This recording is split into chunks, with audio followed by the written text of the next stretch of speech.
మిగతా వాళ్ళతో గొడవ పడినా కూడా కలవలేకపోయారు. నాకు ఎవరికి గొడవ అవ్వలేదండి. ఇప్పుడు నాకు కళ్యాణ్ గారు నాకు నామినేషన్ చేశాడు. బట్ ఎప్పుడు నేను వాడితో మాట్లాడే వాడికి ఆమ్లెట్లు ఏంటి, వాడికి ఫుడ్ అన్ని మంచిగానే పెట్టా. నేను స్వీట్ దోశలు కూడా చేశాను వాడికి. మరి అది టెలికాస్ట్ అయిందో లేదో తెలీదు. కలిసి తిన్నాం యారా యారా అని. మళ్ళీ వాడికి ప్రోటీన్ ఐస్ క్రీమ్ కూడా చేశాను, పెట్టాను. మేబీ అవి టెలికాస్ట్ అయ్యో లేదో నాకు తెలియదు. అవన్నీ చూస్తుంటే మాది కూడా మంచి బాగుండే.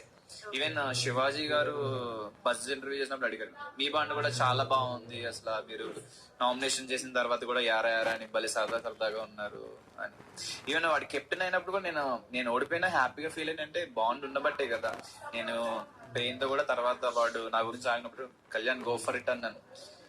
అంటే వాడి మీద నాకు బాండ్ గానే ఇష్టం లేకపోతే ప్లీజ్ స్టాప్ అని చెప్పి పాజ్ చేసేయచ్చు గేమ్ ని. ఆ పాజ్ ఏం చేయాల. అండ్ నేను వెళ్ళి వాడిని హక్ చేసుకున్నా, హ్యాపీగా ఫీల్ అయ్యా. ఈవెన్ వాడు 50 lakhs ఇచ్చినప్పుడు కూడా